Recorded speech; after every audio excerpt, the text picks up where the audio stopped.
Royce White did an interview with Fanatics View Basketball, and he's essentially sounded off on Carmelo Anthony being blackballed. Melo's absolutely being blackballed. He's one of the realest in it. He's one of those dudes that, he ain't like me. He don't talk like brash and straightforward like that, but he has those morals and principles, and he's given too much to the game for them not to allow him to play, or for them to, kind of culturally just make a decision or an agreement that he's not good enough anymore. All of us here that play the game at the highest level know how good Melo is, and we know that there's no way that the Lakers would go out and sign Jared Dudley and not sign Carmelo Anthony. And another question is, while a guy like LeBron is walking around here like he's the face and voice of the players, how is he letting his banana boat brother hang out there in the wings and they go sign Jared Dudley and not Carmelo? If anybody watching this thinks that Jared Dudley can hold Carmelo's jockstrap, I'll slap you. Royce went in on the whole Carmelo Anthony situation, and he had some good points. I'm not going to lie to you. A lot of the things he said, they were nothing but pure facts. And what really resonated with me was when he said, I don't think the Lakers will go out of their way to sign Jared Dudley over Carmelo Anthony.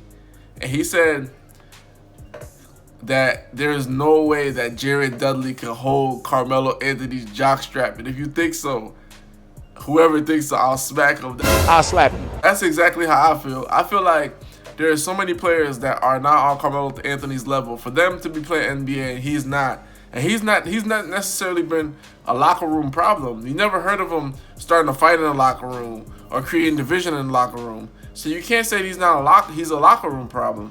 Some people will say, well, he doesn't want to accept his role off the bench. He did an interview with Stephen A. Smith, which we talked over. I'm gonna put the link in the description below.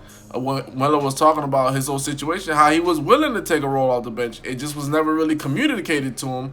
They always said that Melo is the key piece to us winning, and it never was like, Melo, we need you off the bench. Nobody ever really came to him about that. So there's so many aspects about that are just crazy. And Royce White really hit everything on the head. For those who don't know who Royce White is, he's a former NBA player. He's in the Big Three now. And what I like about what he said is he really came to Melo's defense in this situation where he was letting everybody know, like, Melo is a baller. He goes hard, but he's not like me. He's not gonna talk brash. He's not gonna come out and really like talk that talk. But I am. And everybody needs a person like that in their lives, even if it's your family member or a friend that's gonna just say the real for you. They're gonna have your back. Even if they're not necessarily your friend, they're just gonna call a situation, call a spade, call it for what it is. And he called everything for what it is. Now, one of the key things that I want to caution against in his speech was that, it's mighty odd that LeBron James is not really petitioning for Melo to have a job in the NBA. We all know if Melo really wanted a job, that LeBron could really help push it. And in one way, that's true. That's a true case because LeBron has a lot of pull. But in another way, it's not true because LeBron is not a GM of an organization. So he can't pull all the strings. But he can have strong support. And one thing that I think is really lacking from the Banana Boat crew is really strong support. They really haven't been saying, like, get Melo a job. CP3 hasn't really been hammering down, like, we want Melo to play. We need Melo to play. Like, LeBron never, like, wore a get Melo, let Melo play t-shirt. Like, we don't see any of that from the crew. They just say, like, yeah, we talked to him, he should be playing, and that's it. Like, there's no, like, real public push. Now, behind the scenes, we don't know what's going on. But based on what we see, Royce is 100% correct. These guys are saying that they're his friends, but essentially it feels like they're leaving him out to dry.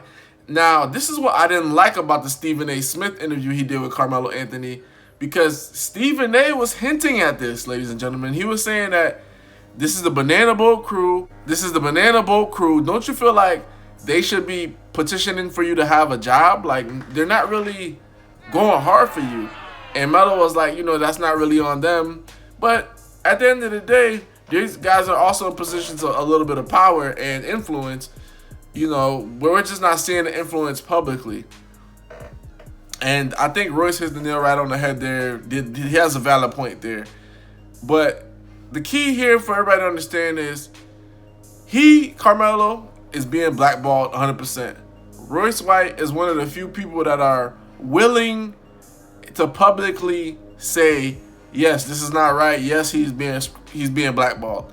And I love it. I love it. It's Wade's word. I love it. I'm like, you what? He's like, I love it. We need more of candid conversations to really figure out why Carmelo Anthony essentially is being blackballed. Like, what is the real reason? What did he do? What did he stand up for? Because there's a lot of guys that aren't efficient that are still in the NBA. There are a lot of guys that aren't two-way players that are in the NBA. You know, there's a lot of guys that are agent superstars in the NBA. Vince Carter being one of them. So, I mean, I'm just trying to really understand where this is coming from. And Royce hit the nail all the way on the head. Like I said, it's a disclaimer. We don't know what LeBron and everything is doing behind the scenes. But in the public, they're not really pushing anything. They're not really saying anything. And for somebody to be your friend and everything like that, and you went to Wayne Wade's last game together, and everybody just seems so close, but no real support. It's kind of telling. And Stephen A. Smith was pushing that point to Carmelo Anthony, and that's the point that I'm pushing here. Is like, where is everybody that is for his friends, guys that coached him before that never had a problem with him? Why aren't they really coming to his defense? The only person I can really say that, besides Royce White, the closest thing that says like a real defense, and this wasn't really a defense, it was Chauncey Billups. I tell you what, it's so crazy. I feel bad for Melo, and here's why. Melo was like a good teammate, man. Like, yeah, it's a great Melo guy. practiced every day. He didn't miss any games. Now, the only thing I will say, and I've even told Melo this, scoring 30 meant too much to Melo. He was saying the whole psyche of Melo early in his career to now. But other than that, nobody really said anything about anything. Hoops Junction, where Hoops meets Hoopla. Like, comment, subscribe.